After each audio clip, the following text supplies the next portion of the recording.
नमस्कार भक्तजन। गुरुवार को भगवान बृहस्पति की पूजा का विधान है।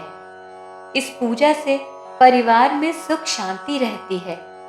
जल्द विवाह के लिए भी गुरुवार का व्रत किया जाता है। आइए आरंभ करते हैं गुरुवार व्रत की विधि। गुरुवार की पूजा विधि विधान के अनुसार की जानी चाहिए। व्रत वाले दिन सुबह उठकर बृहस्पति देव का पूजन करना चाहिए। बृहस्पति देव का पूजन पीली वस्तुएं, पीले फूल, चने की दाल, मुनक्का, पीली मिठाई, पीले चावल और हल्दी चढ़ाकर किया जाता है। इस व्रत में केले के पेड़ की पूजा की जाती है और पूजन के समय मन, कर्म और वचन से शुद्ध होकर मनोकामना पूर्ति के लिए बृहस्पति देव से प्रार्थना करनी चाहिए।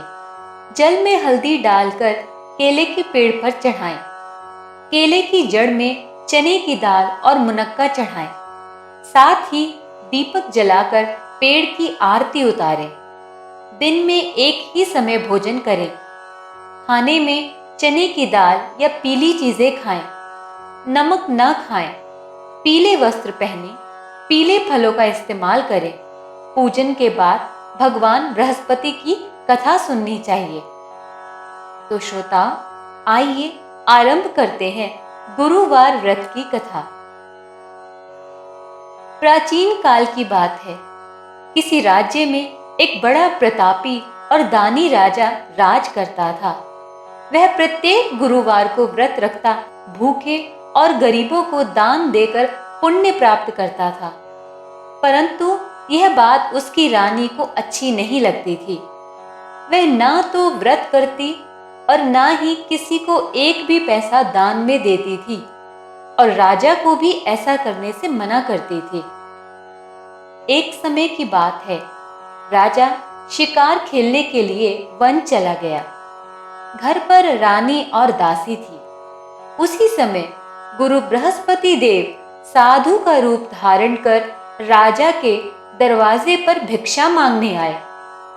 साधु ने जब रानी से भिक्षा मांगी तो वह कहने लगी, हे साधु महाराज, मैं इस दान और पुण्य से तंग आ गई हूं। आप कोई ऐसा उपाय बताएं जिससे कि ये सारा धन नष्ट हो जाए और मैं आराम से रह सकूं। बृहस्पति देव ने कहा, हे देवी, तुम बड़ी विचित्र हो। संतान और धन से कोई दुखी होता है? अगर अधिक धन है तो इसे शुभ कार्यों में लगाओ। कुंवारी कन्याओं का विवाह कराओ। विद्यालय और बाग बगीचे का निर्माण कराओ, जिससे तुम्हारे तीनों लोग सुधर जाएंगे। परंतु साधु की इन बातों से रानी को खुशी नहीं हुई। उसने कहा, मुझे ऐसे धन की आवश्यकता नहीं है जिसे मैं दान दूं और जिसे संभालने से मेरा सारा समय नष्ट हो जाए। तब साधु ने कहा, यदि तुम्हारी ऐसी ही इच्छा है तो जैसा मैं तुम्हें बताता हूं तुम वैसा ही करना। गुरुवार के दिन तुम घर को गोबर से लीपना। अपने केशों में पीली मिट्टी लगाना। केशों को धोते समय स्नान करना। राजा से हजामत बनाने को कहना। भोजन में मांस मदिरा खाना। कपड़ा धोबी के यहाँ धुलने डालना। इस प्रकार 7 बृहस्पतिवार करने से तुम्हारा समस्त धन नष्ट हो जाएगा। इतना कहकर साधु रूपी बृहस्पति देव अंतर ध्यान हो गए। साधु के अनुसार कहीं बातों को पूरा करने के लिए रानी को केवल 3 बृहस्पतिवार ही बीते थे कि उसकी समस्त धन संपत्ति नष्ट हो गई। भोजन के लिए राजा का परिवार तरसने लगा। तब एक दिन राजा ने रानी से बोला, हे रानी, तुम यहीं रहो। मैं दूसरे देश को जाता हूँ, क्योंकि यहाँ भी सभी लोग मुझे जानते हैं, इसलिए मैं कोई छोटा कार्य नहीं कर सकता। ऐसा कहकर राजा परदेश चला गया। वह वहां जंगल से लकड़ी काट कर लाता और शहर में बेचता। इस तरह वे अपना जीवन व्यतीत करने लगे। इधर राजा के परदेश जाते ही रानी और दासी दुखी रहने लगे।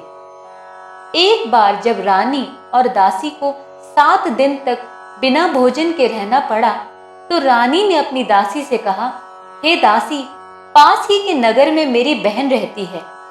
वह बड़ी धनवान है। तू उसके पास जा और कुछ ले आ, ताकि थोड़ी गुजर बसर हो जाए। इतना कहकर दासी को उसकी बहन के पास भेज दिया। दासी रानी की बहन के पास गई। उस दिन गुरुवार था और रानी की बहन उस समय बृहस्पतिवार व्रत की कथा सुन रही थी। दासी ने रानी की बहन को अपनी रानी का संदेश दिया, लेकिन रानी की बड़ी बहन ने कोई उत्तर नहीं दिया। जब दासी को रानी की बहन से कोई उत्तर नहीं मिला तो वह बहुत दुखी हो गई और उसे क्रोध भी आया। दासी ने वापस आकर रानी को सारी बात सुना दी। सुनकर रानी ने अपने भाग्य को कोसा। उधर रानी की बहन ने सोचा कि मेरी बहन की दासी आई थी, परंतु मैं उससे कुछ नहीं बोली, इससे वह बहुत दुखी हो गई होगी। कथा सुनकर और पूजन समाप्त करके वह अपनी बहन के पास गई और कहने लगी, हे बहन, मैं बृहस्पतिवार का व्रत कर रही थी। तुम्हारी दासी मेरे घर आई थी, परंतु जब तक कथा होती है तब तक ना उठते हैं ना ही बोलते हैं, इसलिए मैं नहीं बोली। कहो, दासी क्यों आई थी? रानी बोली, बहन, तुमसे क्या छुपाऊं, मेरे घर में खाने को अनाज नहीं था। ऐसा कहते कहते रानी की आंखें भर आई। उसने दासी समेत पिछले 7 दिनों से भूखे रहने की सारी बात अपनी बहन को विस्तार पूर्वक सुना दी। रानी की बहन बोली, देखो बहन, भगवान बृहस्पति देव सबकी मनोकामना को पूर्ण करते हैं। देखो, शायद तुम्हारे घर में अनाज रखा हो। पहले तो रानी को विश्वास नहीं हुआ, पर बहन के आग्रह करने पर उसने अपनी दासी को अंदर भेजा तो उसे सचमुच अनाज से भरा एक घड़ा मिल गया। यह देखकर दासी को बहुत हैरानी हुई। दासी रानी से कहने लगी, हे रानी, जब हमको भोजन नहीं मिलता तो हम व्रत ही तो करते हैं, इसलिए क्यों ना इनसे व्रत और कथा की विधि पूछ ली जाए ताकि हम भी व्रत कर सके। तब रानी ने अपनी बहन से बृहस्पतिवार व्रत के बारे में पूछा। उसकी बहन ने बताया, बृहस्पतिवार के व्रत में चने की दाल और मुनक्का से विष्णु भगवान का केले की जड़ में पूजन करें तथा दीपक जलाएं। व्रत कथा सुने और पीला भोजन करें, इससे बृहस्पति देव प्रसन्न होते हैं। व्रत और पूजन की विधि बताकर रानी की बहन अपने घर को लौट आई।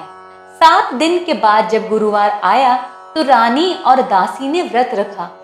घुड़साल में जाकर चना और गुड़ लेकर आए, फिर उससे केले की जड़ तथा विष्णु भगवान का पूजन किया। अब पीला भोजन कहां से आए, इस बात को लेकर दोनों बहुत दुखी थे। चूंकि उन्होंने व्रत रखा था, इसलिए बृहस्पति देव उनसे प्रसन्न थे। इसलिए वे एक साधारण व्यक्ति का रूप धारण कर 2 थालों में सुंदर पीला भोजन दासी को दे गए। भोजन पाकर दासी प्रसन्न हुई और फिर रानी के साथ मिलकर भोजन ग्रहण किया। उसके बाद वे सभी गुरुवार को व्रत और पूजन करने लगे। बृहस्पति भगवान की कृपा से उनके पास फिर से धन संपत्ति आ गई, परंतु रानी फिर से पहले की तरह आलस्य करने लगी। तब दासी बोली, देखो रानी, तुम पहले भी इसी प्रकार आलस्य करती थी। तुम्हें धन रखने में कष्ट होता था, इस कारण सभी धन नष्ट हो गया और अब भगवान बृहस्पति की कृपा से धन मिला है तो तुम्हें फिर से आलस्य होता है। रानी को समझाते हुए दासी कहती है कि बड़ी मुसीबतों के बाद हमने ये धन पाया है, इसलिए हमें दान पुण्य करना चाहिए, भूखे मनुष्यों को भोजन कराना चाहिए और धन को शुभ कार्यों में खर्च करना चाहिए, जिससे तुम्हारे कुल का यश बढ़ेगा, स्वर्ग की प्राप्ति होगी और पितृ प्रसन्न होंगे। दासी की बात मानकर रानी अपना धन शुभ कार्यों में खर्च करने लगी, जिससे पूरे नगर में उसका यश फैलने लगा। बृहस्पतिवार व्रत कथा करने के बाद श्रद्धा से आरती की जानी चाहिए। इसके बाद प्रसाद बांटकर उसे ग्रहण करना चाहिए।